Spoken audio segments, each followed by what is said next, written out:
सभी विद्यार्थियों का हमारे YouTube चैनल पर स्वागत है। आज हम 5वीं क्लास लेकर आए हैं और कक्षा 12वीं का ये बहुत महत्वपूर्ण टॉपिक है और यहाँ से एक क्वेश्चन लगभग आपसे पूछा जाता है। यदि आप पहली बार हमारे चैनल पर आए तो चैनल को सब्सक्राइब करना न भूले। देखिए, क्वेश्चन जो बहुत महत्वपूर्ण आईएमपी बनता है वो क्वेश्चन ये है कि स्थायी पूंजी और परिवर्तनशील पूंजी खाते में क्या अंतर होता है। अक्सर करके आपको ये परीक्षा में देखने को मिलेगा। पुराने पेपर यदि आप देखेंगे तो वहां से क्वेश्चन आप देख सकते हैं। देखिए, यदि इनमें जो अंतर होता है वो पहला अंतर के आधार की हम बात करते हैं और स्थायी पूंजी पहला कॉलम और दूसरा कॉलम होगा परिवर्तनशील पूंजी। दोनों में क्या डिफरेंस होता है इस पर भी हम बात करने वाले हैं और आपको बताने वाले हैं। देखिए, चालू खाता तो पहला पॉइंट हमारा होगा चालू खाते का। और इसमें देखिए आप कि जो चालू खाता होता है इसमें चालू खाता बनाया जाता है स्थायी पूंजी में, क्योंकि आपको कल ही हमने पढ़ाया था पिछली क्लास में कि जो स्थायी पूंजी है इसमें स्थायी पूंजी खाता अलग बनाया जाएगा और साझेदारों का चालू खाता अलग बनाया जाएगा। स्थायी पूंजी खाते में सिर्फ स्थायी पूंजी का लेखा किया जाता है और चालू खाता जो होता है उसमें जो वर्तमान वर्ष से संबंधित चालू मदों का लेखा किया जाता है। लेकिन परिवर्तनशील पूंजी खाता जो होता है इसमें चालू खाता जो है वह नहीं बनाया जाता है। सिर्फ एक ही खाता होता है साझेदारों का पूंजी खाता के नाम से, जिसे हम जानते हैं। दूसरा, स्थिरता की बात करते हैं तो इसमें पूंजी सदैव स्थिर होती है, यानी पूंजी बदलती नहीं है, क्योंकि व्यापार में पहली बार जब रोकड़ लगाई जाती है तभी वह सभी साझेदार एक निश्चित अनुपात में रोकड़ लाते हैं। यदि बीच में सभी साझेदार की सहमति से कोई अतिरिक्त पूंजी लाई जाती है तभी पूंजी में बदलाव होगा, नहीं तो सदैव ये स्थिर होगी। इसी प्रकार देखिए, परिवर्तनशील पूंजी खाते में पूंजी हमेशा परिवर्तित होती रहेगी, क्योंकि चालू मदों का भी इसमें लेखा किया जाता है। इसलिए आगे देखते हैं, खातों की संख्या की बात करते हैं, नहीं पहले शेष की बात कर लेते हैं। शेष, इसमें खाते का शेष सदैव क्रेडिट रहता है, क्योंकि इसमें पैसे जो पूंजी लगाई जाती है वो एक बार लगाई जाती है और इसमें खाते का शेष डेबिट भी हो सकता है। क्रेडिट तो होगा ही लेकिन डेबिट भी हो सकता है, क्योंकि कभी ऐसी स्थिति हो सकती है हानि वाली स्थिति। अब देखिए, खातों की संख्या, इसमें 2 खाते बनाए जाते हैं स्थायी पूंजी में और परिवर्तनशील पूंजी खाते में सिर्फ साझेदारों का पूंजी खाता तैयार किया जाता है, सिर्फ एक खाता बनाया जाता है। इसी प्रकार शेष की बात करते हैं तो इसमें खाते का शेष सामान्यतः प्रतिवर्ष स्थायी रहता है, अतिरिक्त पूंजी लगाने पर बदलता है। शेष में परिवर्तन तभी होगा जब आपने अतिरिक्त पूंजी यहाँ पर लगाई है तब बदलेगा, लेकिन इस खाते का शेष सामान्यतः प्रतिवर्ष बदलता है, परिवर्तित होते रहता है, इसलिए इसका नाम ही है परिवर्तनशील पूंजी खाता। तो सामान्यतः ये अंतर आपको परीक्षा में देखने को मिलेगा और आप इसे याद कर लें। देखिए, आगे हम देखते हैं कि ब्याज का लेखा हम कैसे करते हैं। जो ब्याज होता है इसका लेखा किस प्रकार किया जाता है, जैसे पूंजी पर ब्याज की बात करेंगे, आहरण पर ब्याज की बात करेंगे दोनों। तो सबसे पहले हम देखते हैं आहरण पर ब्याज का लेखा कैसे किया जाता है।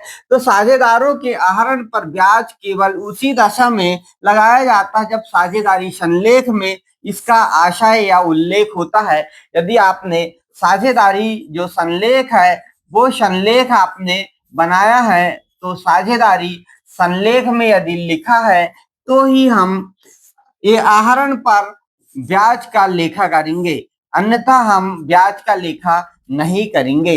ये बात आपको स्पष्ट तौर पे याद रखना है। और जब लेखा करेंगे तो इस लेखे में हम आहरण की गणना कैसे करेंगे। तो यदि आहरण की राशि व अवधि सामान्यता नहीं होती है, ये 2 कंडीशन बनेगी। जब इसकी अवधि नहीं दी है कि कब आहरण किया है, कितने समय के लिए आहरण किया है, तो इस पर आहरण पर ब्याज की गणना करने के लिए गुणनफल हम करते हैं। जो संख्याएं होती हैं उनका गुणनफल और किस दर से, यानी रेट क्या होगा, और इसके बाद 100 × 12 कर देते हैं। इस प्रकार यहाँ पर आहरण पर ब्याज की गणना हम कर देते हैं, क्योंकि ये माह दिखाता है, 12 माह हमने कैलकुलेट किया है। आगे देखते हैं हम यहाँ पे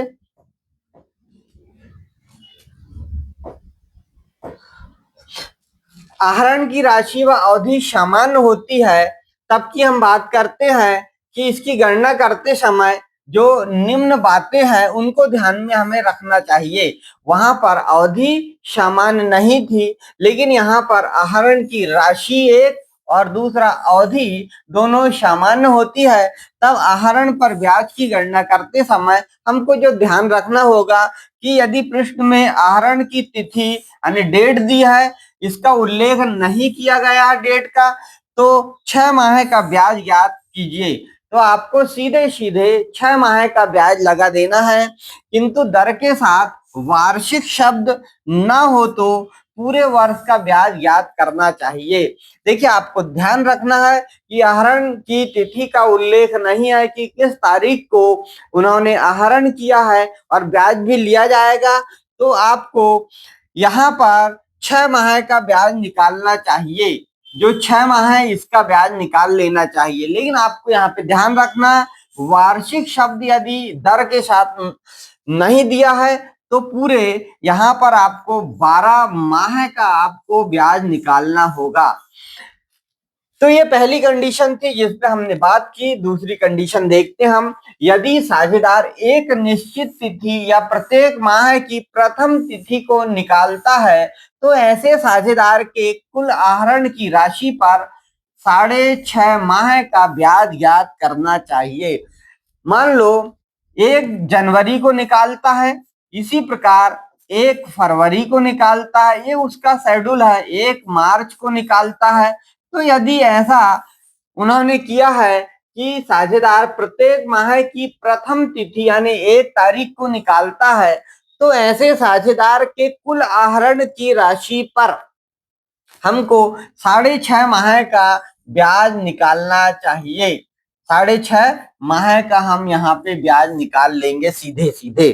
ये दूसरी कंडीशन थी। तीसरी कंडीशन हम देखते हैं, यदि कोई साझेदार है वो प्रत्येक माह की अंतिम तिथि पर एक निश्चित राशि निकालता है। अब यहाँ पर अंतिम तिथि यानी ये 30 जनवरी को निकाल लेता है, 28 फरवरी को निकाल लेता है, 31 मार्च को निकाल लेता है।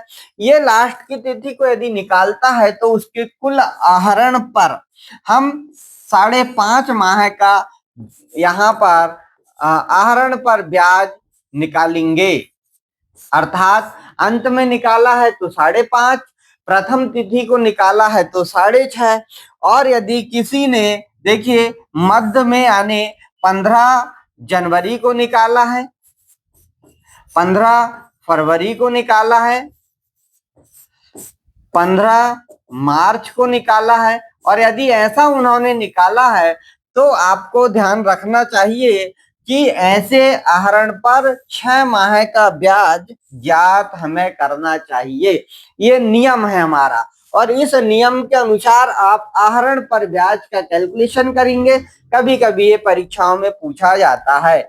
आगे हम देखते हैं कि पूंजी खाते में समायोजन करना, कैसे हम समायोजित करते हैं। ये भी एक महत्वपूर्ण टॉपिक है, पूंजी खाते में समायोजन करने का।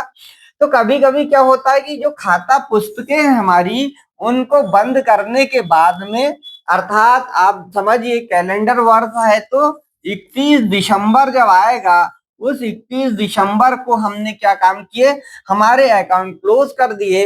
31 दिसंबर को खाते बंद कर दिए, या फाइनेंशियल ईयर ले रहे हैं आप तो 31 मार्च को आपने खाते बंद किए, और उसके बाद साझेदारों की पूंजी पर ब्याज देना था। हमें याद आया कि साझेदारों की पूंजी पर ब्याज देना था, परंतु नहीं दिया गया है। या फिर ऐसा हो सकता कि पूंजी पर ब्याज नहीं देना था, यहाँ पर पूंजी पर ब्याज नहीं देना था परंतु दे दिया गया है। ये भी कंडीशन हो सकती है कि आपने ब्याज दे दिया है। तो अब इसके लिए क्या करना होगा, तो इसका इस त्रुटि यानी गलती का सुधार करने के लिए चिट्ठा को बदलने के बजाय, जो बैलेंस शीट हमने बना दिया है उसको बदलने के बजाय यह निश्चित कर लिया जाता है कि अगले वर्ष के प्रारंभ में पूंजी खाते में समायोजन कर दिया जाएगा कि आने वाले वर्ष में जो पूंजी खाता होगा उसमें हम इसको समायोजित कर देंगे। अब सब समायोजित कर देंगे तो इसमें दो प्रकार की हमारी गलतियां हो सकती है। उन दो प्रकार की जो त्रुटि होगी उनकी हम बात कर लेते हैं। पहली त्रुटि ये सब हो सकती कि पूंजी पर ब्याज देना था परंतु नहीं दिया गया, तो इस भूल के लिए पूंजी पर ब्याज दे दिया जाएगा कि हम पूंजी पर ब्याज दे देंगे और ब्याज देने से जो हानि होगी उसे साझेदारों से वसूल कर लिया जाएगा, यानी साझेदारों से कह दिया जाएगा कि आप लाकर दे दीजिए। दूसरी बात ये हो सकती है पूंजी पर ब्याज नहीं देना था परंतु हमने उन्हें दे दिया। पूंजी पर ब्याज हमको नहीं देना था लेकिन हमने दे दिया, तो इस भूल के लिए पूंजी पर ब्याज वापस ले लिया जाएगा और पूंजी पर ब्याज वापस लेने से जो लाभ होगा उसे साझेदारों में बांट देंगे, क्योंकि हमें तो देना नहीं था। अब भूल हो गई हमारी, इससे क्या होगा हमारा लाभ हानि खाता पे इफेक्ट पड़ेगा और हमारा लाभ हुआ या फिर जो हमारी हानि हुई है, यह लाभ या हानि दोनों में कमी या वृद्धि होगी। इसके लिए इसका समायोजन करना जरूरी है, क्योंकि लाभ या हानि जो होती व्यवसाय से पूंजी से ही वह निकाली जाती है। और यदि हम यह ब्याज देंगे या ये त्रुटि पूंजी पर ब्याज की त्रुटि हो जाएगी तो इससे ये होगा कि या तो लाभ कम होगा या हानि कम होगी या ज्यादा होगा। इसके लिए इस त्रुटि का सुधार किया जा रहा है। और पूंजी पर ब्याज के लिए हम जो प्रविष्टि करते हैं वो प्रविष्टि इस प्रकार से की जाती है। साझेदार का पूंजी खाता डेबिट किया जाएगा साझेदार के पूंजी खाते से, अर्थात जिनसे लिया जाएगा और दिया जाएगा उनके खातों को डेबिट और क्रेडिट कर दिया जाएगा। यह पूंजी खाता व्यक्तिगत खाते के अनुसार हम यहाँ पे लेखांकन कर लेंगे लेने और देने वाले को। तो पूंजी खाते में ब्याज का समायोजन किया नरेशन लिख देंगे। याद रखेंगे नोट के रूप में कि जो राशि साझेदारों से वसूल करनी होती है उसे पूंजी खाते के डेबिट पक्ष में लिखा जाता है। वसूल करनी यानी हमको उनसे लेना है और लेना है तो उनको हम डेबिट में लिखेंगे। और किसी साझेदार से राशि मंगानी है, ज्यादा दे दिए हैं तो वापस लेंगे, उसे क्रेडिट किया जाता है। ये हमें याद रखना होगा। ये टॉपिक था हमारा ब्याज और आहरण पर संबंधित। लेकिन देखिए लाभ की गारंटी या आश्वासन की बात करते हैं। कभी कभी जो साझेदार होते हैं, एक साझेदार दूसरे साझेदार को गारंटी देता है। और कैसी गारंटी देता है ये आखिरी टॉपिक हम आपको समझा रहे हैं, इसके बाद में प्रैक्टिकल हम करेंगे। तो देखिए साझेदारी व्यापार में पुराने साझेदार जो होते हैं वो नए साझेदार को आश्वासन या गारंटी देते हैं। जो पुराने हैं कई दिन से काम करने वाले हैं वो साझेदार नए साझेदार को यहाँ गारंटी देते हैं कि भविष्य में किसी भी वर्ष उसे एक निश्चित राशि जो है लाभ के रूप में अवश्य मिलेगी, यानी लाभ के रूप में प्रॉफिट के रूप में उसे मिलेगी।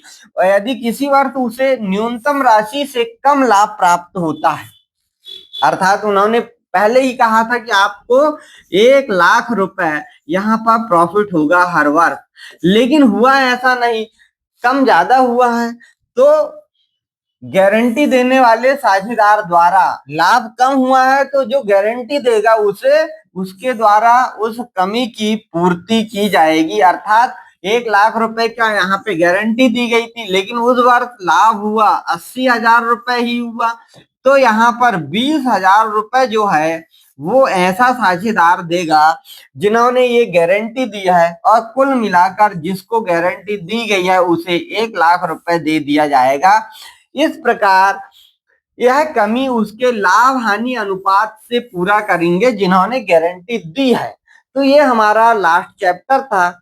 इसके बाद में हम यहाँ पे प्रैक्टिकल स्टार्ट करेंगे सामान्य साझेदारी के। आपको यदि कोई क्वेश्चन पूछना है तो आप कमेंट्स बॉक्स में लिखिए, उस क्वेश्चन को हम आपको बोर्ड पे सॉल्व करके बताएंगे। आज के लिए इतना ही, मिलते हैं नेक्स्ट वीडियो में। सभी को नमस्कार।